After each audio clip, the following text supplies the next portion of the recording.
And then he went on to Michigan State University in America to obtain his PhD. And there he obtained his expertise, research interest in geographic information system, which is the topic of this international GIS online course. He is now currently the dean of the College of Construction and Development of the Fengjiao University in Taichung. And he has a big group of people working on GIS. And if you are in Taiwan or you want to visit Taiwan, want to visit his center, please do contact him. I mean, it's a very, very interesting place where a lot of activity. And one of the things that they are working on in particular is something called smart city. Yeah, the urban development. I think this will be covered in his talk or later talks. And if you have questions to him or to the course in general, you could write it down on the chat box, and we would copy it and to answer you. In fact, if you have any questions now, you could write it down or just raise your hand and ask. Oh, by the way, I want to introduce myself. I'm Wing Yip, professor of astronomy at the National Central University, and also responsible for this project. Thank you for listening. My name is Tien-Yin Chou, just like Professor Ye has introduced. I'm now the director and a professor in the GIS Research Center in the Fengjiao University. And I'm also serve as the chair for Open Geospatial Consortium, which is OGC in the world, try to make some kind of standardized information, especially for the GIS. And I'm serving as the Asia Foreign Chair. And also I'm Secretary General of the APFITA, which is Asia Pacific Federation for Information Technology and Agriculture. So thank you for listening to this GIS online course. This is the first one. So we arrange continuously for 6 weeks or 7 weeks, because the last one will be some kind of exam. And there will be, because there will be one national holiday. So one of the week will be off. So it's starting from today, this afternoon. So every Monday afternoon from Taiwan time, 4 o'clock. Welcome to staying with us. So I'm going to talk about the GIS and remote sensing for digital twin applications. So let me try to use some of the slides to introduce to you and explain to you the reason for the digital twins, because the real world is a very complex information. Just like on the right-hand side, as you can see, it's a vector or raster information, which means we can use either vector with attribute data, with point, arc, line, polygon, everything, and also with the raster, which is image, like from the aerial photo, from satellite image, or from any kind of camera. We'll be able to represent the entire environment and also use some kind of layer, or we say coverage, to represent the entire environment. But in the real world, it's so complex. It's so complex one. Just like this one. As you can see, for like people in Taiwan or in the world will be able to see the entire world using the kind of remote sensing, the aerial photo, the satellite image to represent the entire world. But this kind of information requires a lot of energy, such as we need to have some kind of aircraft or UAV or satellite to catch the image. And also we need to have some of the local information to make a rectification and registration for the correct coordinate. So once we can register for the entire image and we have the correct coordination, then we'll be able to display the entire information using a 3-dimensional one. So use the vector one or the raster one, or as we say, either we can use different kind of information to represent the entire environment or even the world in front of us. So today, the technology is quite advanced. For example, we can very easily use the aircraft to identify the city environment. But using the aircraft, one of the problem is normally it's on the daytime because we need the sunlight. And also when the aircraft flying over through some kind of city is almost during the daytime. And during the daytime, there are so many traffic in the roads. As you can see on the left-hand side, the real image, there are so many traffic, there's so many vehicles on the road. But if we try to make a kind of three-dimensional map, we really need something that without a vehicle. So are there any kind of automatically or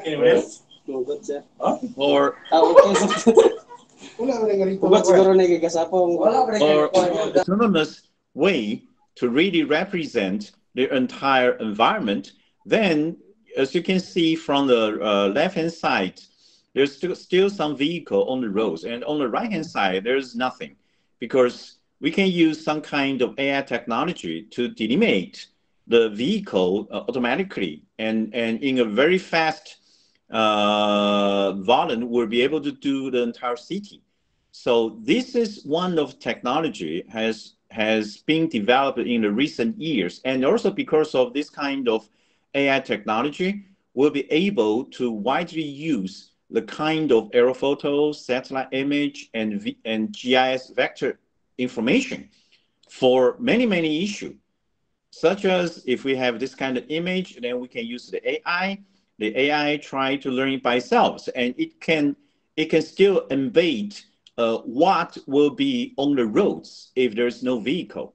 So this is not done by any kind of human being, but it's done by the AI deep learning algorithm. So using this kind of technology, we'll be able to see the most current technology has been very advanced in the recent years. So we'll be able to use this kind of technology to advance. And this is how we say, why we say there are digital twins. So I would like to let you listen to some very good folk music. As you can see, the singer, the girl singer, she has been passed away for so many years. But still, we can use the kind of technology to have two of them to sing together, which is impossible because the female singer, she was one of a very famous one, and she passed away 30 or 40 years ago. But still, and as you can see, this one is after 2 or 3 years. As you can see, the technology has been improved, and the image of the female singer, this is what we can say is a kind of digital twin. Now let us see, the 2 years ago, the digital domain, that company, they published and they announced this video on the web during the COVID-19 period 2 years ago. And that gets several billion of the browse. As you can see, all the images, everything, it looks like real, but it's not. It's not. It's done by the computer. And you can see the vocal, you can see everything. This is what we say the digital twin, because it's a computer made exactly look like the real one. And even with the gesture, even with all everything. So we say this is the digital twin.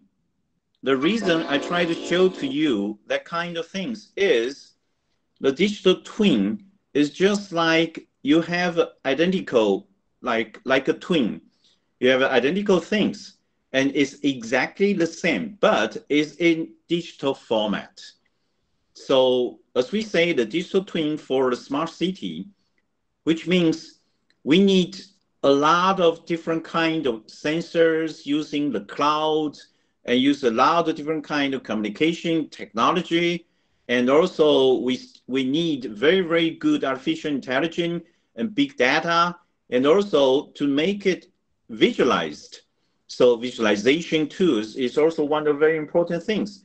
Just like today, there are so many high-tech company, they try to produce a very good AR and VR technologies, because you'll be able to use all this kind of software and hardware to represent the entire identical issue, just like a digital twin. So the digital twin, if we can use it very wisely and also use it as executive or management, and there are lots of things you'll be able to identify as a really smart city. So nowadays in the entire world, everyone trying to make a smart city. Everyone trying to share with lots of information. So this is the major topic of this afternoon. I'm going to talk to you about some of the example as how we can use the GIS and how we can use the remote sensing, how we can use those kind of images with the GIS attribute data and with very good coding and AI technology to represent a smart city and also represent the smart agriculture. So these are the two topics I would like to share with you in this afternoon. I'm sorry for the very, very strange way to represent the entire things, but I'll try to figure it out during the break. So please be patient with me for probably the next 40 minutes. So I'll try to use my laptop with my cell phone together and try to check if you'll be able to see the entire things without any problem. So please be bear with me and be patient with me. I'll try to figure it out after the first break. Okay, so when we say the digital twin, when we say the smart city, we mean the real world is one thing, and for the digital world, we can use the Internet of Things, which means we use a lot of sensors, a lot of things will be able to identify what is happening, what was happening in the city or in the real world. And we need to use a lot of things like a lot of cloud, a lot of AI technology, a lot of simulation things. So if we have so many information and we can use the camera, we can use a lot of sensors to represent the simultaneously and also historical information, and we can make some kind of simulation, just like we can make a simulation for if there are any kind of floods. We can make a simulation what will happen if they're suffered by the earthquake. Well, we can use the simulation. What if there is so many population around this neighborhood? So using these kind of things, nowadays we can use artificial intelligence. We can use a very smart algorithm to represent the entire real world. So that will allow the manager, that will allow the executive to really manage the entire situation, the entire environment, the entire city, and also the entire world. So that's why we say the digital twin. That means you have to have something in digital format. And those kind of format, you'll be able to really manipulate.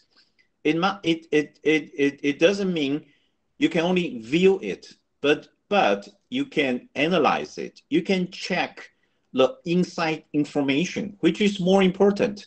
So when we say the digital twin, when we say the smart city, it's not only a flyover. It's not only just to describe, use a map, use some kind of three-dimensional fly through images, which means we need to analyze, we need to use statistics, we need to have some kind of algorithm on the back to really simulate, to really make some kind of very good prediction. So I think that's the final goal of any city, try to use some kind of, we say, digital twin information.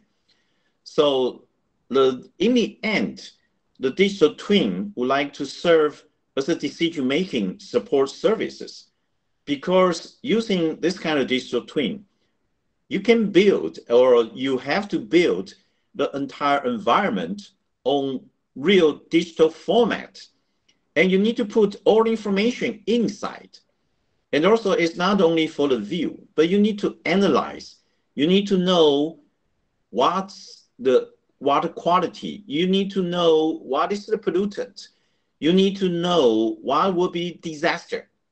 And all the simulation, all the prediction can be used and embedded using all this kind of basic digital format information. Not only the map, but also the attribute data, which means the real information describe the entire environment, and use a very good format. So everyone, every organization, every city will be able to share some of the information, because if we say the digital twin, it's impossible for only one organization or just one computer or one person to do the entire things, because there's so many information, there's so many attribute data, there's so many images, and you need a very good supply for all the knowledge together. So when we say digital twin, it's a very good interoperability. It's a very good working together as a team. So for every city, if that city can really become some kind of smart city or some kind of digital twin city, that means there must be a group of team people work together as a team, because you need to share the information, because you need to share the knowledge, you need to share the algorithm, you need to share a lot of things with others. And also you all need to exchange all this kind of information. So this is also one of the examples.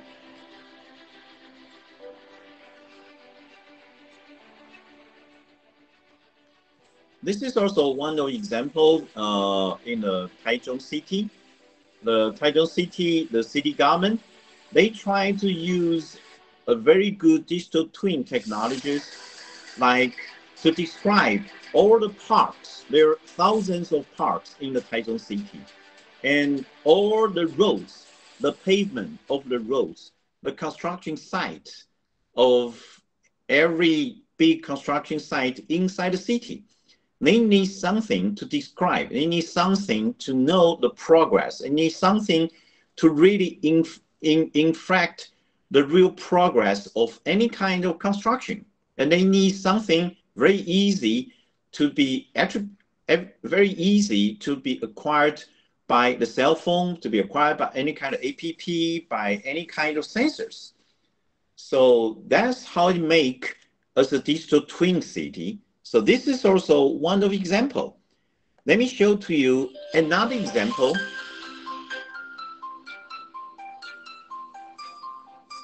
This is an example in another city in Taiwan. It's a Taoyuan city. It's where it has the international airport. And that city was one of the champion city in the world by the ICF organization in several years ago, identified as the most smart city in the world. Well, the reason for that one is because the entire city is everything. You can use the kind of good communication within and between. Airport MRT is also covered with Wi-Fi services. The free Wi-Fi that covers the MRT lines benefits up to 36 million travelers annually. And some of the major railways will be underground in the future. There are also free-moving 4G Wi-Fi hotspots on the city buses. So this video is trying to show why we say the Taoyuan city is one of the smart cities. Ubiquitous IoT network. Cooperation with e-tag sensors to manage road conditions and environment monitors to manage pollution. Taoyuan is a pioneer using UAVs to monitor air quality in industrial areas. Moreover, the city has set up a disaster prevention monitoring system, including water level detectors and smart underground water management system to grasp the underground water information effectively. The city surveillance system records important intersections and protects citizen safety. There will be smart streetlights, traffic monitors, and environment monitors. The government encourages solar energy development at schools, factories, and public housing. The city government also supports a community smart grid system, which can monitor energy use. So that's why if we say the digital twin or smart city, we always concerned about the environment, because we can use that for very good, we say the ESG or the SDGs.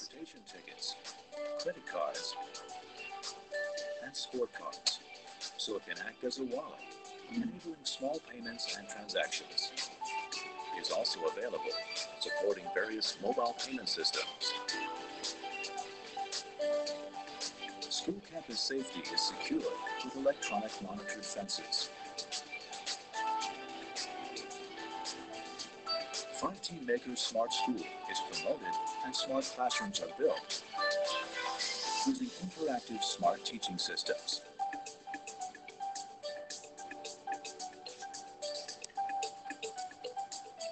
An Asia Silicon Valley development plan will be implemented. International Baseball Auditorium, Innovative Research and Development Center, City Art Museum, and also shopping malls, Calligraphy Museum. So this digital twin is also how we can use a very good aerial photo, satellite image, and all information to really represent the entire city.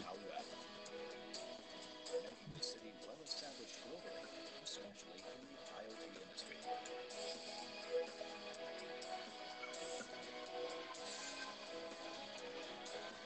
New Taoyuan Smart City Plan will make Taoyuan a happy and smart international metropolis. Okay, so that's the city of the Taoyuan and also the city of Taichung. When we say digital twin, this is also one example of the digital twin. It's a virtual introduction of the GIS Research Center in Fengyang University. So we can use just like you're standing on a stage, and we have several collaborative companies and for the entire center and everything.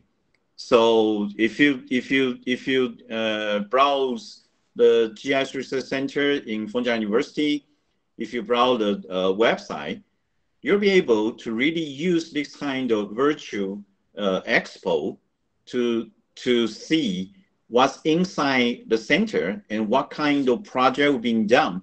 So this is also one of very smart way to represent the entire things.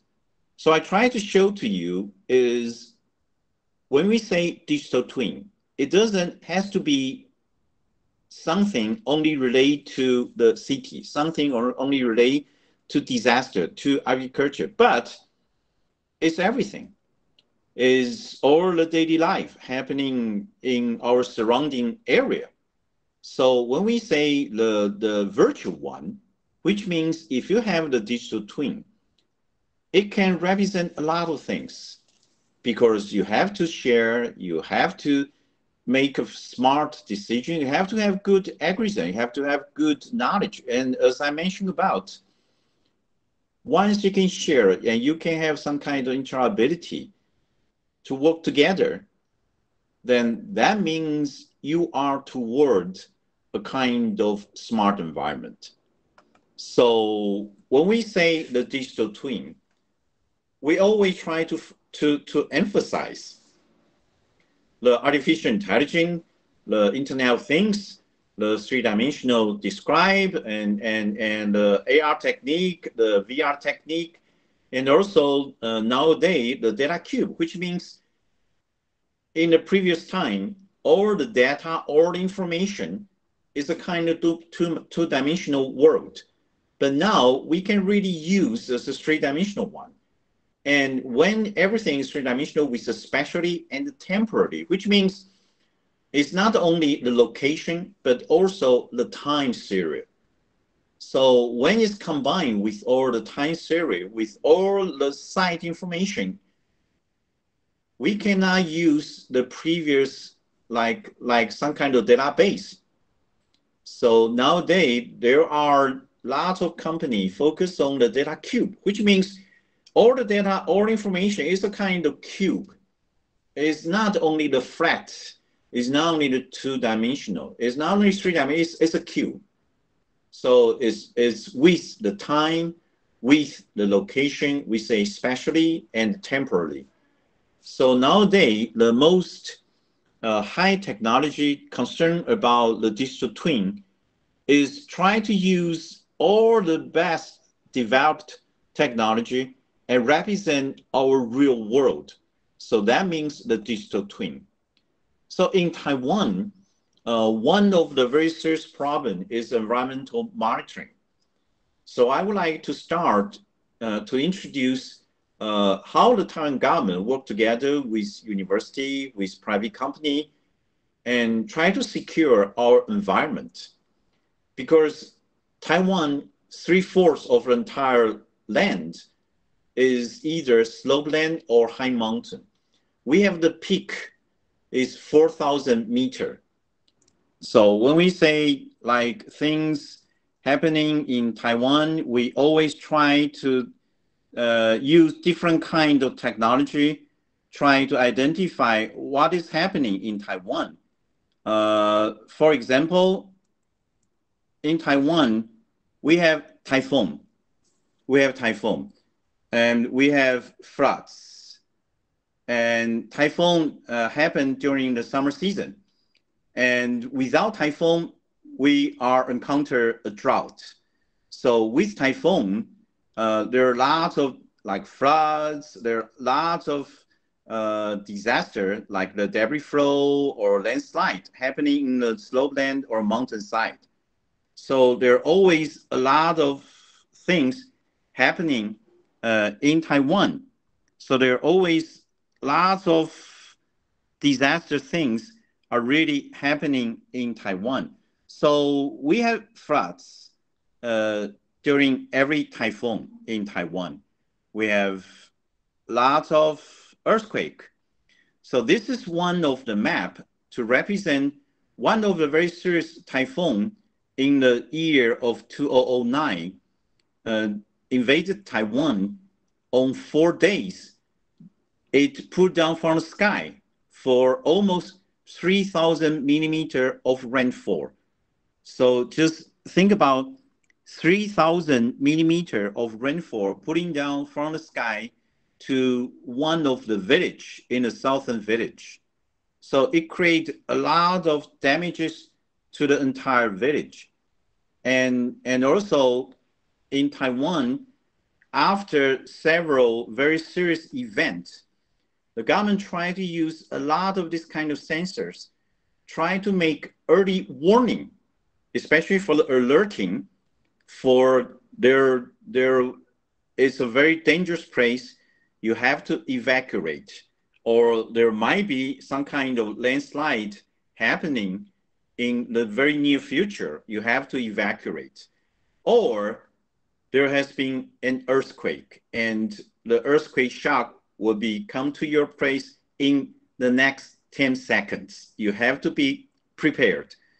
So those kind of things, we use the artificial intelligence and Internet of Things for the smart city. We try to use a lot of sensors. We try to use a lot of historical information, try to identify what was happening and what will be happen using the previous information. So in Taiwan, the government worked together with the university, with private company, And for the past more than 20 years, they establish a lot of different kinds of sensors in those slopeland or very high mountain area. Those kind of sensors, there are rainfall gauge to represent the rainfall amount. And also there are like the soil water moisture. They know what's the water content inside the soil. And they have the Jhih-Fong to represent if there any kind of energy, which means the possible landslide or even the rockfall from the slopeland. And there are lots of camera and there are lots of different kinds of sensors and being installed in those slopeland or high mountain area in Taiwan. And also the government and the university and the local company also develop a kind of mobile facilities like this one. It's a four-wheel drive trucks, carry the entire set of all the facilities.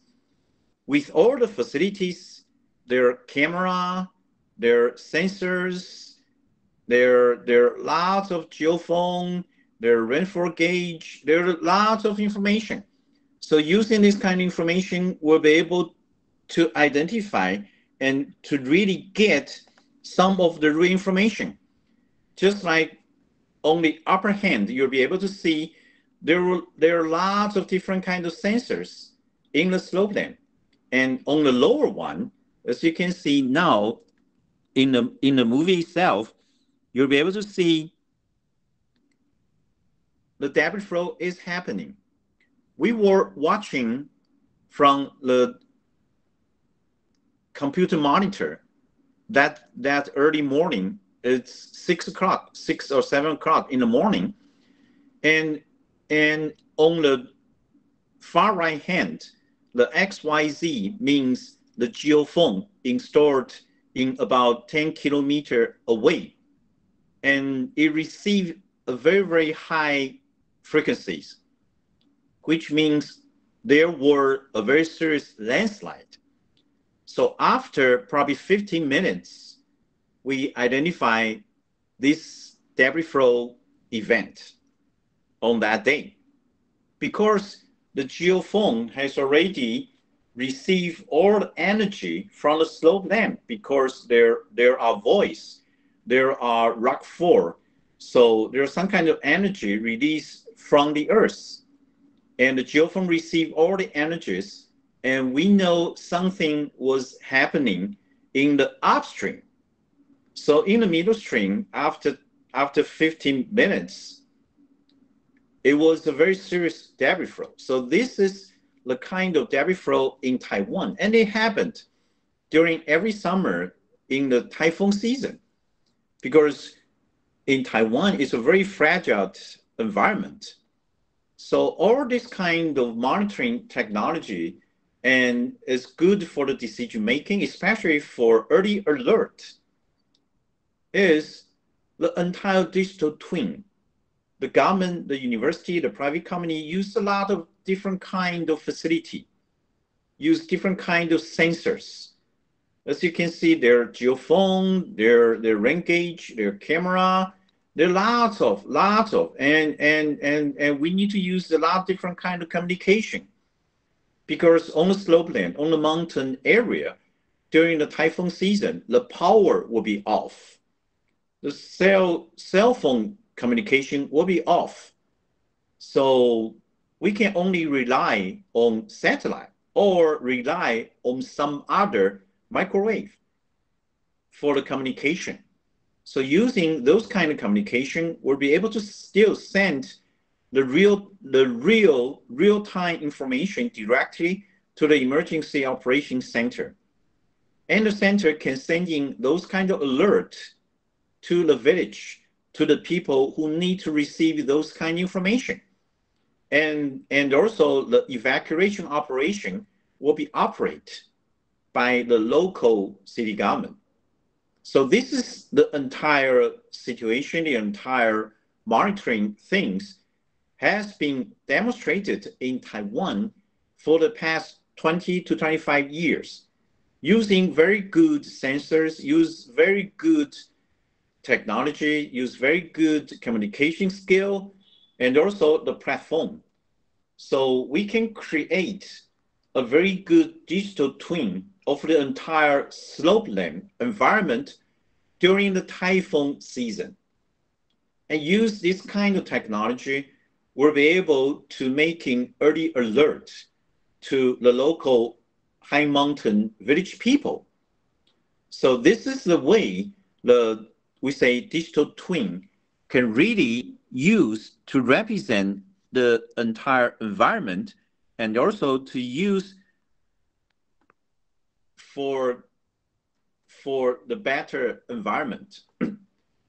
And one of the crucial things inside the digital twin is, as I mentioned in previous one, I said, when we talk about the digital twin, we have to use a very good communication.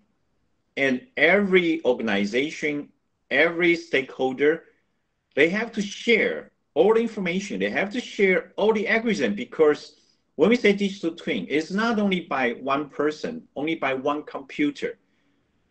So like in Taiwan, for the kind of environmental nature disaster things, it can be issued by lots of different organization or agency inside the government, from the central government, from local government.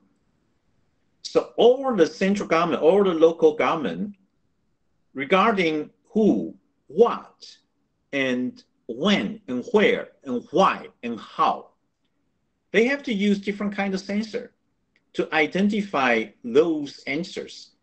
And also every information has to share between and within. So that's how we say the interoperability. So that's why, personally for me, I'm serving as the chair of the Open Geospatial Consortium, the OGC, the Asia Forum. The reason for that is we really focus on the standardization, because only everyone follow the same kind of standard, then you'll be able to share the information, especially when we say the digital twin, when we say the smart city, because it cannot be done by one organization, cannot be done by one computer. So when we say digital twin, it's a teamwork. Everyone has to share, everyone has to interoperability to work with others as a team. So in Taiwan, about 7 years ago, one of the act, very, very important act, we say disaster act, has been approved. And that act require all the governmental agency concerned about the disaster, they have to share the information following the same kind of standard. So in Taiwan, all the sensor will be able to share together because we all use the same kind of international standard. Doesn't matter it's a camera, doesn't matter it's a rain gauge, doesn't matter it's a different kind of sensors, but once we need to analyze, they need to put together, they need to make this kind of statistics, then we talk about the same languages. And we can use all different kind of sensors information. We can use all different kind of algorithm. So in Taiwan, the Disaster Act require all the issue concerned about the disaster have to use, we say, Common Alerting Protocol Platform. So it's called a CAP. So in Taiwan, all the disaster sensors, they can send or they can transmit all the information using the same kind of CAP standard. So there's a CAP portal. So the Weather Bureau, the Soil Water Conservation Bureau, the Water Resources Agency, the Forest Bureau, every bureau, every agency concerned about a disaster, they have to broadcast, they have to transmit it, they have to share using the international standards. So this is why it works very good for different organizations in Taiwan. Yeah, so I think maybe you should put your phone inside. Taiwan Soil and Water Conservation Bureau. Being the first officially approved GIS research center in Taiwan, we have participated in research and undertaken nearly 1,000 projects. This is one of the video made in 2019. Dating back to 2007, NASA scientists have discovered that potential landslide activity peaks from February to April in Peru, whereas in Taiwan the peak occurs in May and June. According to NASA's database, rainfall-triggered landslides since 2007, which have killed more than 20,000 people. The highest number of deaths was concentrated in parts of Asia and Southeast Asia. Heavy rains can trigger landslides. Taiwan is prone to typhoons and landslide disasters. Each year, we face 3 to 4 typhoons. The average annual rainfall is more than 2.5 meters, which is 3 times the world average rainfall. One notable case was Typhoon Morakot, which happened in 2009. The rainfall reached 2.5 meters after 80 hours. That's the average yearly rainfall on the island. During that typhoon, 9,100 people were evacuated. 1,046 escaped from the possible casualties. So this is the typhoon event I was mentioning about. Not be saved and pass away. If we want to prevent this kind of event, residents who live near the hazard areas, such as potential debris flow torrents, need to communicate warnings and evacuation orders sooner and more efficiently. That's where early response and evacuation under limited bandwidth come into play. For instance, using equipment and deploying sensors to collect near real-time data. These tools include monitoring stations and various kinds of sensors. Taiwan Soil and Water Conservation Bureau uses multiple kinds of sensors such as Jhih-Fong, soil moisture, rain gauge, wire sensor, and CCTV to collect data during rainfall period. To be interoperable, data and technology needs to work out of the box. Through applying the international standards of OGC WMS, WFS, and SensorThings API, the collected data will be integrated to the decision support system. Based on the level of emergency, warning systems will be carried out by the central or local government through cell broadcast, SMS, social media, or even loudspeakers in villages. Providing early warning system to protect residents who are potentially impacted by landslides and debris flows, so that the residents can receive an early warning and ensure their safety before disasters arise. Moreover, through aiding feature of routing API, residents still connected on the internet can use online services to get an evacuation route plus road obstructions information near real time. As for the residents on the unreliable internet environment, they can use offline geo-package routing along with geo-SMS to get a better evacuation route when disasters happen. By these means, the staffs of the center monitoring information can obtain near real-time integrated data and provide an early response as well as evacuation notice on the limited bandwidth to disasters. These can also help to better understand the geography of the land after the landslide and debris flow have passed, which will further help with disaster management and mitigation in the future. Okay, so this is one of the video we made 3 years ago, worked together with the Soil Water Conservation Bureau, and it's under the guidance of the Open Geospatial Disaster Pilot.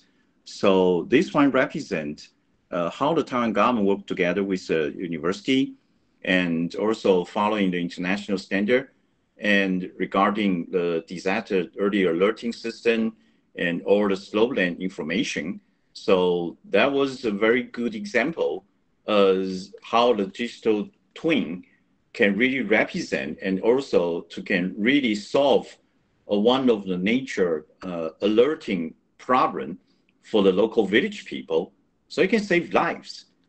And let's see another example. Let's see another example. This is the flooding images recognition. So one of the technology is try to use a very common camera or even just use the cell phone. Then to have the camera or the cell phone to automatically identify the flood area and also the flood depth. But enable this kind of camera or a cell phone camera to learn about this, it needs a lot of example and it needs, we say, deep learning scale. And as you can see in this video, you'll be able to see is 11, is 12, is 10. That represents the vehicle, the wheel of the vehicle when it went through the kind of flood area. There will be some kind of water splash up. And when the water splash, there's different color. There's the white one, there's dark one. So using the wheel, we'll be able to identify directly by the camera is the flood depth. So this is the way to use only the camera or just the cell phone camera. We'll be able to automatically identify what is the flood area, what is the flood depth. So to recognize the flood images, as I mentioned about, it requires lots of different kind of knowledge. It requires algorithm. It requires coding. So it cannot be done just by one person. Just like now, everyone is used very, very smart, the ChatGPT or some other kind of AI now. Those kind of very, very good AI require a very huge database. And that database already install a lot of knowledge inside. So it's the same thing. We try to have all the camera. We try to have the cell phone camera to be smart enough because it can learn by itself. So it can identify lots of things. So we use this kind of recognition development, try to use the different kind of algorithm to identify the flood depth and the flood area, lots of things. And also to have people will be able to reflect if there are any kind of instant report. Just use your cell phone. Then your cell phone will be able to automatically identify the flood area, the flood depth. So all the different time scale means use the cell phone or use the camera. You'll be able to identify the flood area, the flood depth, and you can report to the local city government. So everyone becomes a sensor. So everyone, if you carry a cell phone, then you are one of the probe of the city. So you're also one of the sensors because you can contribute some of the information regarding any kind of natural disaster. So this is what happening in Taiwan. So when I say digital twin, it doesn't mean it has to only come from the government. It can come from every aspect. Even one person carry a cell phone, you can become a smart city probe. You can become one of the sensors and you can report it. So some city in Taiwan, they try to make this kind of mechanism work very good. So there are thousands of volunteers now. Whatever there any kind of disaster happen, any volunteer, they use their own cell phone, then it will be able to identify and automatically identify the area, the depth, and everything. Just like this one, the riverbed elevation detection. So there's no such a red line on the camera. So it's identified guided by the camera itself about the riverbed. So if the elevation is a rise, then it will automatically inform some person in charge because it has historical information inside. So the camera uses a lot of information to identify what is the changes of the riverbed and what was the historical information. If it's too low or if it's too high. then it can automatically send the alert. If it's too low, might be drought. If it's too high, it might be floods.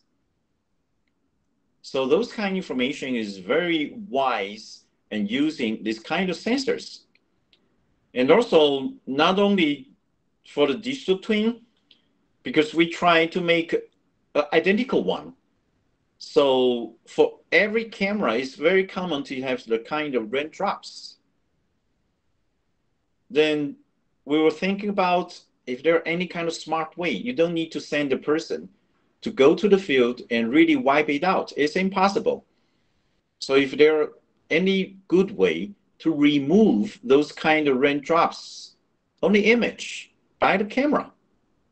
So we also use some kind of deep learning scale and try to move those kind of raindrops, and it works very well. So use this kind of technique, we'll be able to develop lots of good information for the entire city. So even in Taiwan, now for the disaster reduction, we try to use the three-dimensional one.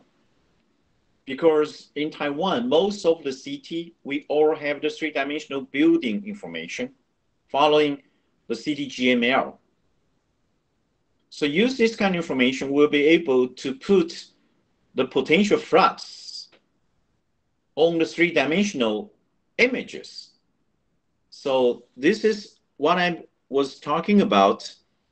When we say digital twin, is not only the photo, it's not only the view, but you can put information inside. You can get the attribute data. You can make statistics. You can put your algorithm. You can make some kind of prediction.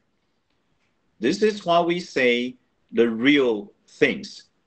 So in Taiwan, there are lots of, regarding this kind of disaster, there are lots of this kind of monitoring or workout platform has been already existed. Even like this one, So in Taiwan, there are lots of this kind of city, all different departments, they can sit together, and the Department of Transportation, Department of Fire, Department of Hydrology, they can share all the different kind of images. If nothing happened, is green light. Something need to be careful about is yellow. Something already happened is red. So how you can tell if there's traffic, if there are floods, if there are car accident, because those kind of sensors, they already learned about it. So that's why we say the digital twin. So when you say the digital twin, we say we have to embed it together with artificial intelligence. So that's an intelligent three-dimensional map using the AR, using the kind of, just use that cell phone, and in the field, we'll be able to put the underground pipeline in the correct example, just like you play around the pocket monster. It's the same kind of AR technique. But nowadays, lots of digital twin, we can use the AR, we can use the VR to represent the entire things. So if we can use the cell phone to identify the floods area and the floods depth, then we'll be able to really use the Google Earth to identify where is it, where the camera showing the floods area. Use the Google Earth. The reason for that is all the information is transmitted by the international standards. So even for the Google, the KML, the KMZ, it's international Open Geospatial Consortium standard. So we can use the cell phone and we can still transmit the same kind of coordination information directly use the Google Earth. So that's a way to use all this kind of very smart environment information to make it as a digital twin smart city. And nowadays, there's so many different kinds of sensors. For example, you're looking at we were using the UAV to carry a thermal sensor in the night, just nearby my campus area. So the thermal sensor will be able to identify if it's a car, it's a motorcycle, it's a person, it's a truck, whatever, in the night, because it's a thermal sensor. So using this kind of technology, we'll be able to identify lots of things. And also using the kind of AR, the GIS simulation, we'll be able to show to people what will happen if something really happened.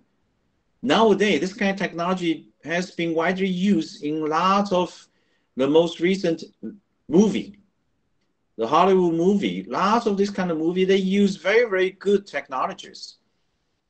The same with the digital twin, the same with the smart city, because we can use lots of this kind of information. But in front of us, there's still a lot of challenges. So I think let's break for about 10 minutes. So for the second part, I'll focus on the smart agriculture, and also use some of the video, use some of the PowerPoint, try to demonstrate how Taiwan, the government work together with university and private company, and try to produce a very good digital twin for the agriculture environment and to promote good agriculture productivities. So let's take a break. And also I'll try to figure out if I can really use a very good laptop to show all the screen, not just use my cell phone. Okay, thank you. So let's take a 10 minutes break. Thank you. Okay, I think it's finally. Thank you. I'm really sorry for the inconvenience, because I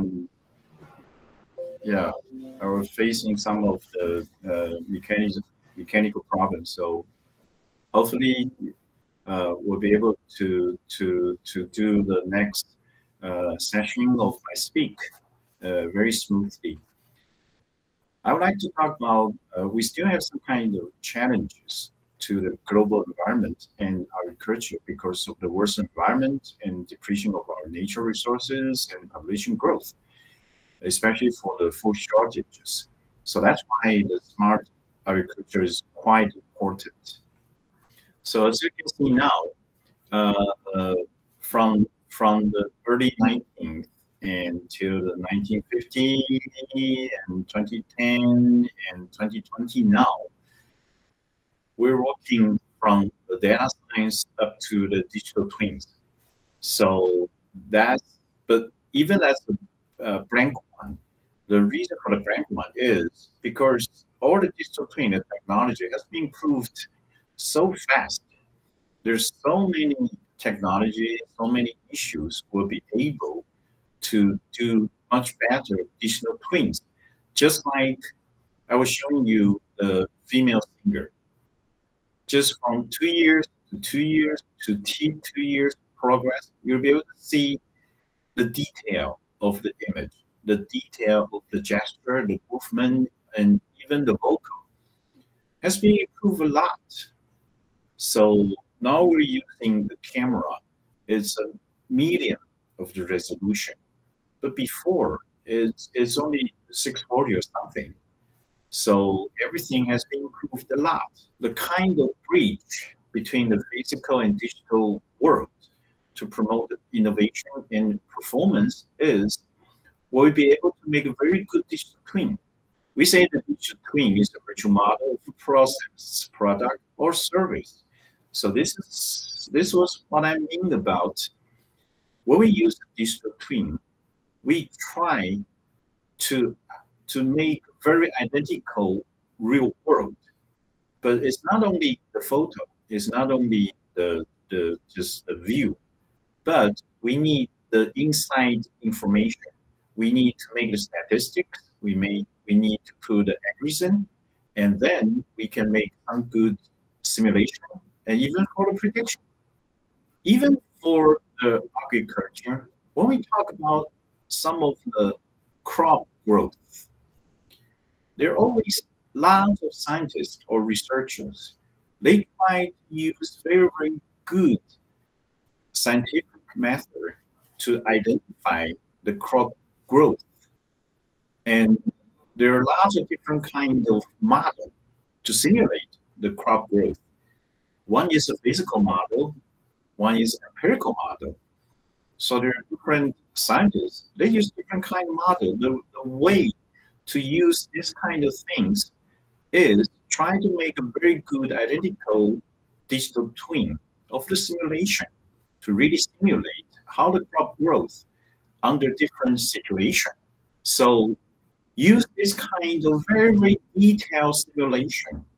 Some of the scientists, they will be able to use very, very good technology, not only use this kind of information or even some DNA technology to really produce different kind of gene and make some kind of simulation that we can all call it's a digital twin. So when we say digital twin, it's not only mean one thing, one person, one computer, one image. No, it's a teamwork. It's a lot of things. In the real world, we use different kind of facility. But in the digital twin, the virtual farm is, we know exactly where are those soil, lack of the water, need the irrigation, where are the good place, good type of the soil, grows different kind of species of crop. And when is the best time for us to farm, to put fertilizer, to put pesticide, and everything. We need a kind of virtual farm to really describe the real environment of the agriculture world. So the scientists use a lot of this kind of physical crop growth model and to create some kind of stability zones and use a UAV to identify lots of information. That can also create a very good identical digital twin of the agriculture environment. So for the smart agriculture in Taiwan, there are lots of local city government work together with the central government and work together with the farm association. So they try to get all the information, a very detailed farmland information, very detailed weather information, very detailed sensor to identify the humidity, the rainfall, the soil moisture, the solar radiation, all the information they need. And also to identify what kind of species, what kind of genotype is good to be cropped and is good to produce a secure food. So that makes the smart agriculture. It requires very good digital twin environment. So the first step is to collect and establish of the farming environment for the crop yield in the past years, in the historical information, and also the policy information as how can someone to manage the land? How can someone could really do the harvest? How to someone can make this kind of crop growth? So there are a lot of data collection, like the field investigation, like remote sensing, interpretation.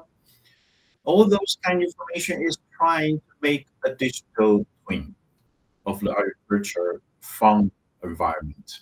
So lots of farmers in Taiwan and the central government and local government work together to make automatic data integration and publishing.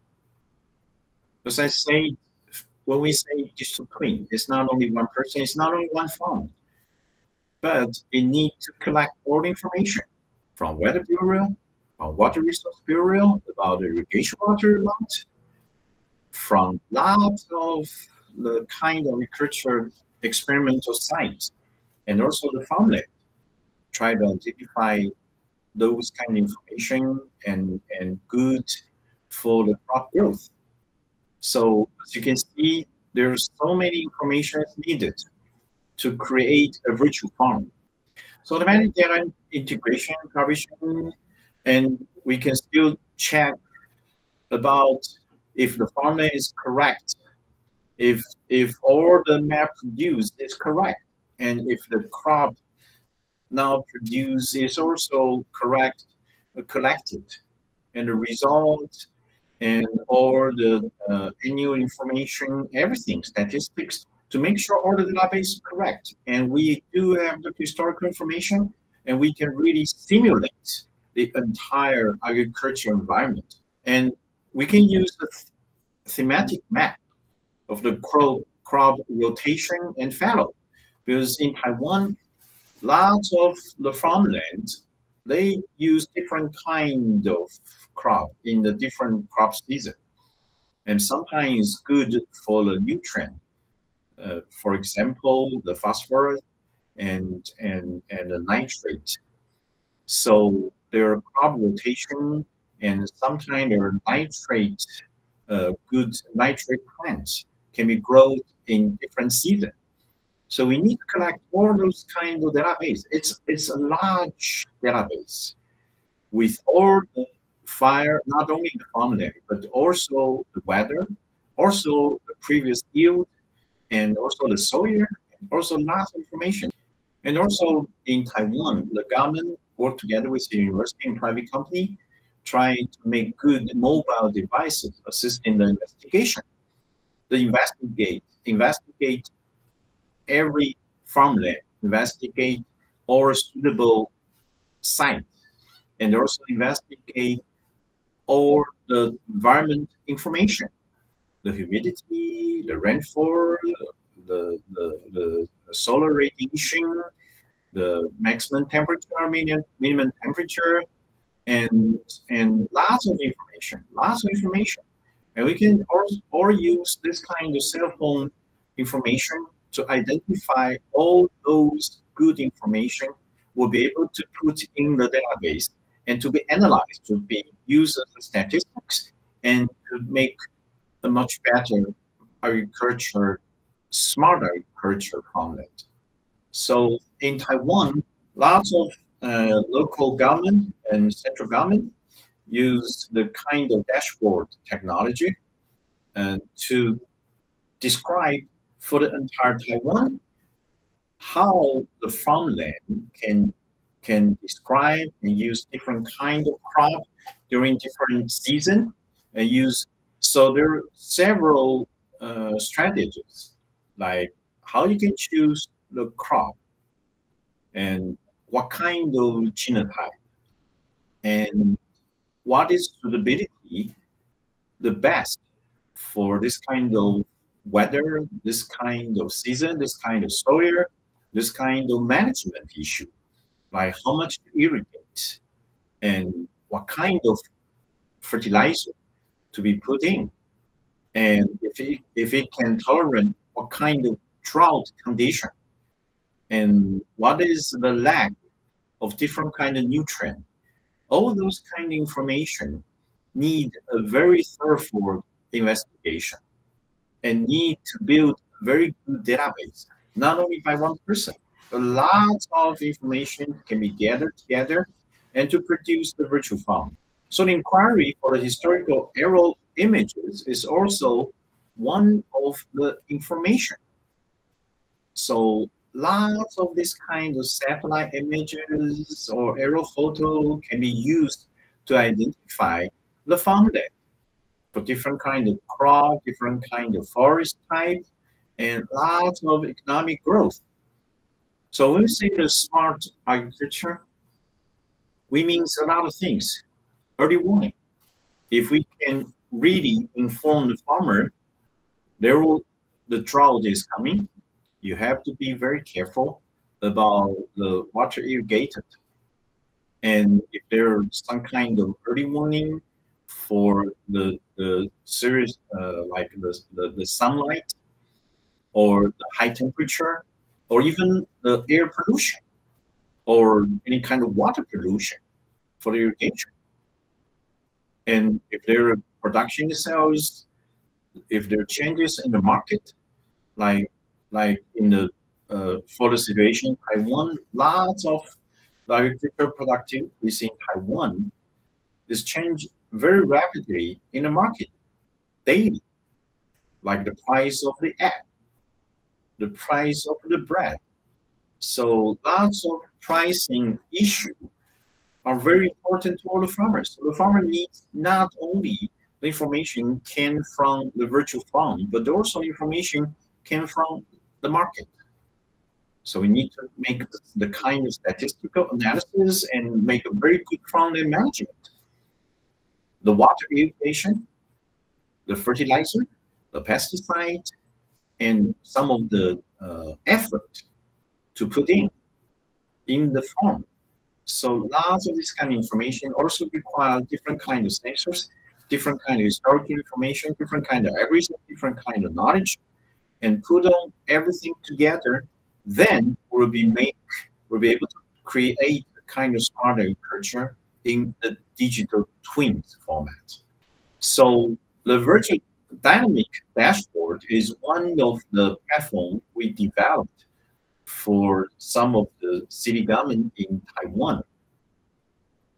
It not only reflects like the previous one. When I mentioned about the smart city, we have a three-dimensional map.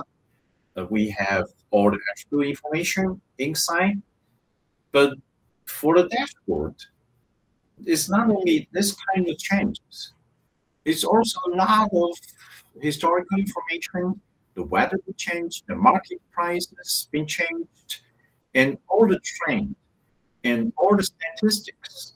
And if there's certain kind of pattern, and what was happening for last year or 10 years ago, and what was the average mean temperature, what was the average mean solar radiation of everything in the past. So there are a lot of information. The lots of information has been put in the dashboard. We'll be able to use the dashboard to be able to make a very good visual dynamic one to assist the farmers. And those farmers will be able to smartly use the dashboard to create a better farming condition.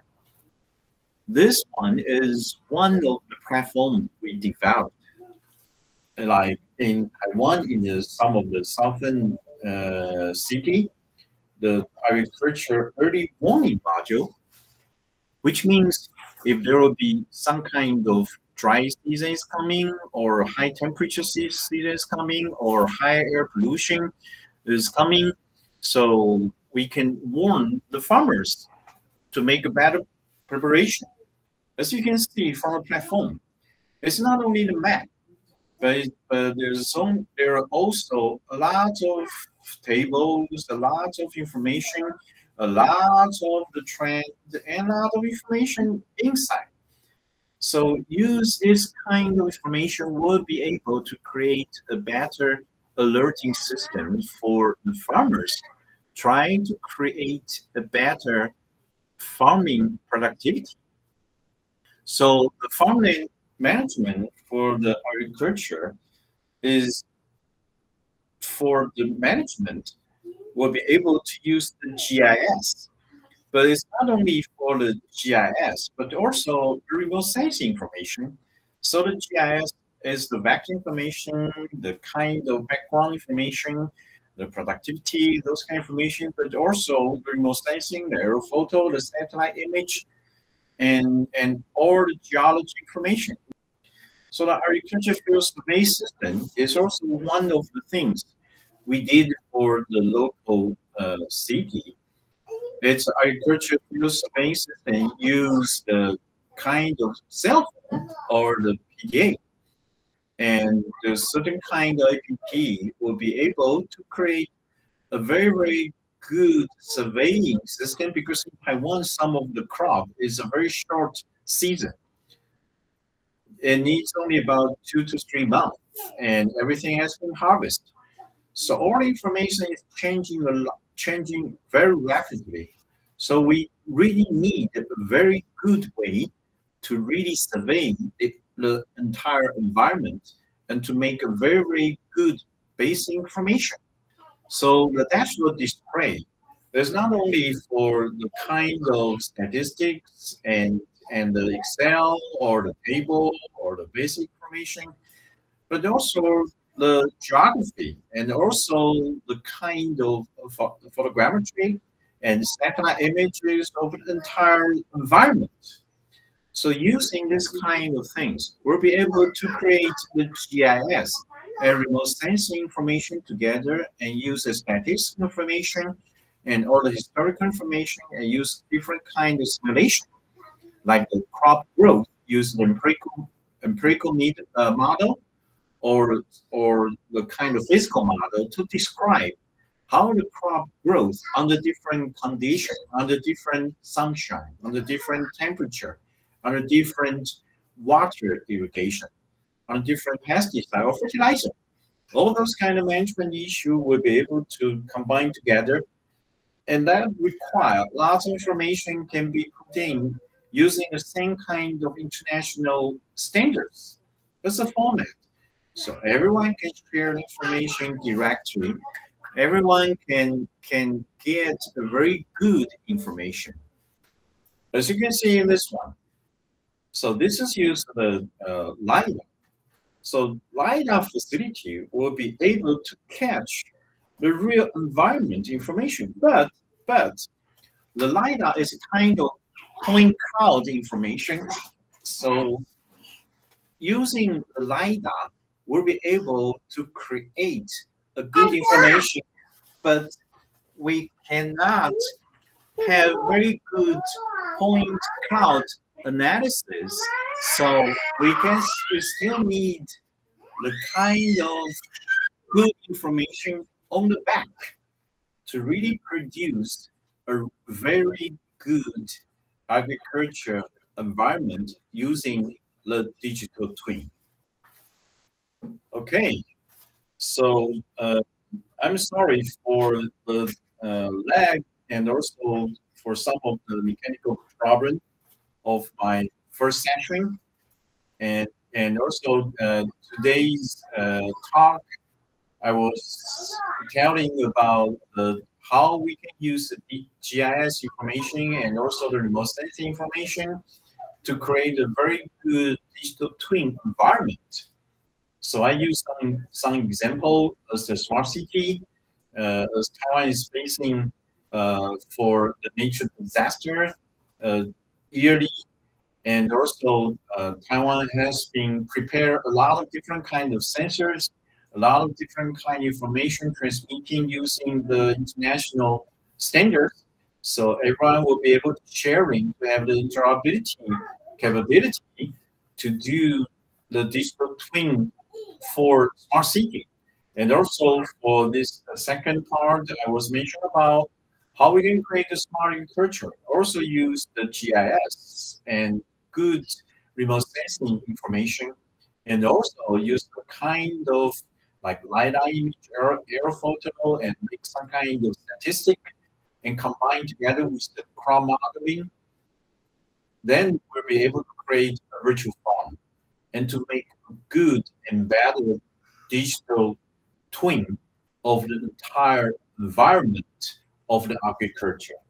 So the two parts join together, make this afternoon my session is focused on the information about the GIS remote sensing information regarding the digital twin. So hopefully this kind of application basically it's all different kind of application from the Taiwan central government or local government and university and some of the private company can be used for all the participants from all over the world. So thank you for listening. I can receive anyone if anyone have any question. Okay, so thank you. So I think that's about the end of my session, and I'll leave to the organizer because I have two quiz, very simple quiz. Yeah, just look at the quiz and think of what should be the answer of that, and I think the organizer will let you know how you can do the quiz, and hopefully you enjoy the seminar. I'm sorry for the first part of the mechanical problem, and hopefully you enjoy the next 5 weeks of the seminar by different scholars in Taiwan. Thank you very much. Thank you very much, Professor Chou. If any question for Professor Chou, you can write down in chat room or raise your hand. And please write your answers on the Google form as a proof of attendance or some question. Well, if someone has a question, you can just ask, or you can leave it on the message. I'll be able to get it back to you. Thank you. I see a question, Professor Chou, from Dr. Kuma. Yeah, I checked the question is using the LiDAR sensor. There are limitations. Yes, there are limitations. One thing is LiDAR sensor is still quite expensive, and also it requires a very good knowledge of how to apply for the LiDAR sensor. But nowadays, even for the Tesla, the car company, they try to use only the camera, not the LiDAR anymore, because they found that the LiDAR is still too expensive, and also is very hard to analyze. So there's some kind of limitation still. So I think once it becomes cheaper and cheaper, even for the cell phone, with a new cell phone, there are LiDAR camera inside the cell phone camera. So once it becomes cheaper and cheaper and easy to be analyzed, it will get more popular in the future, because it can still very easy to get the exact location and the distance. Oh, new question from Jhih-Fong.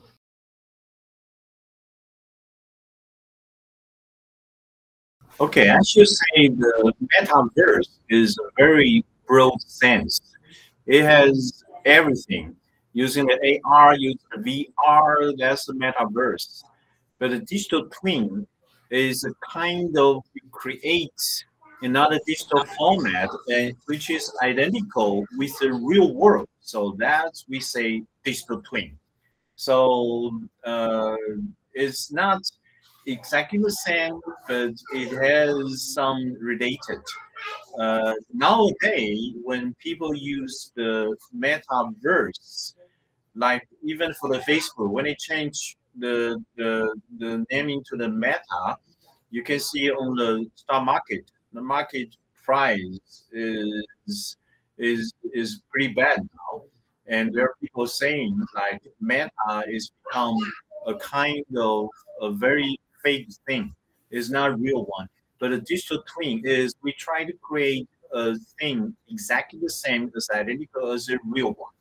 So it's a little different.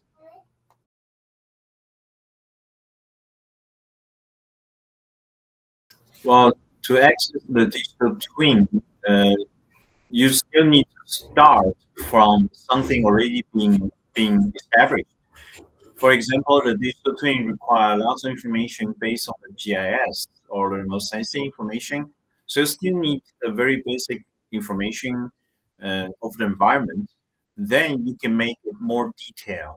So depending on the goal you like to achieve, like the two major issues I talk about is for the disaster and for the agriculture. So it all requires lots of historical information, require lots of location, lots of historical, temporal information, and build up together. Then we can analyze, and then we can represent. So, so it still need to do things from the basic. So that's why I mean, when we say the digital twin, it has to be a whole environment, different organization work together and change and sharing the information. You cannot start from one person, one computer, or one system. We say it's a kind of interdiscipline. So there are lots of knowledge algorithms, sensors, lots of information. Yeah.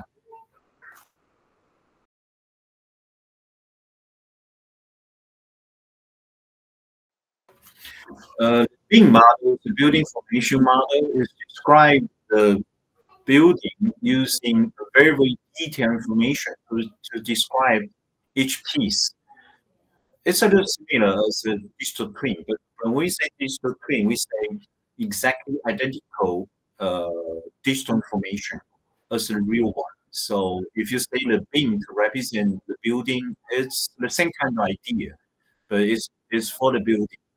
So I think it's the concept is the same, yes. And I think there someone was asking how to accessible for smaller organization. In Taiwan, once the government set up or establish some kind of basic information, they require to be shared. And once it can be shared, people will find there are more and more use, or there are more and more interdisciplinary application can be used by different kind of information and mix it or merge it together. So I think digital twin is a very good idea, very good concept, very good technology, because you have to work as a team group and you have to share. That's why I still focus on international standard. So you have to follow the same kind of standards. So once you build the information of the building, and you need to share about the information about the bridge just nearby, and you need to share information about the roads in front of the building. You need the information about the car inside the road in front of the building. So you need lots of different kind of information for the path and from different organization. So even for the smaller organization, smaller company, yes, you still have lots of chances if those kind of information can be shared. In Taiwan, the Disaster Act require all the stakeholders concerning about the disaster. You have to share. You have to interdiscipline. You have to interoperability and use all different kinds of information because it can save lives. So for a disaster issue, you have to share. So I think if the digital twin is a kind of teamwork, so everyone will be able to share the information, it will be easy to really implement the digital twin.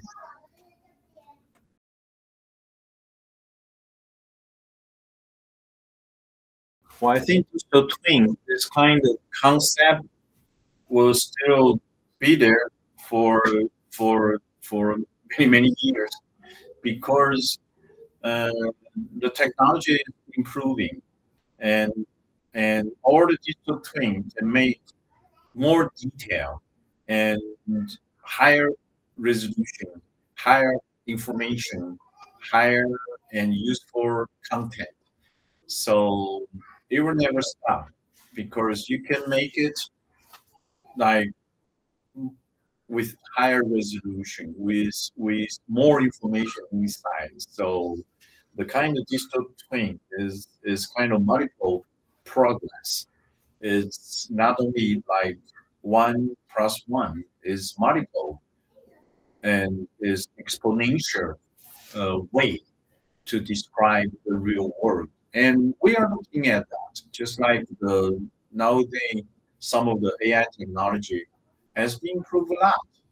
So that will also speed up the kind of digital twin because we found that we don't need cost too much to really build the kind of three-dimensional world because it's getting cheaper and easier for power and for everything.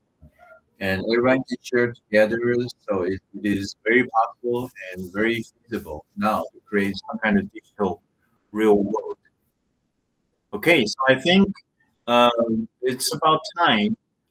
Please write down your answer to the quiz And also, if you have any question, please just mail to the organization, and I'll try to get back to you. And also, I'll also have the organizer of this meeting to share some of the slides I was making today. So you'll be able to get some of the slides.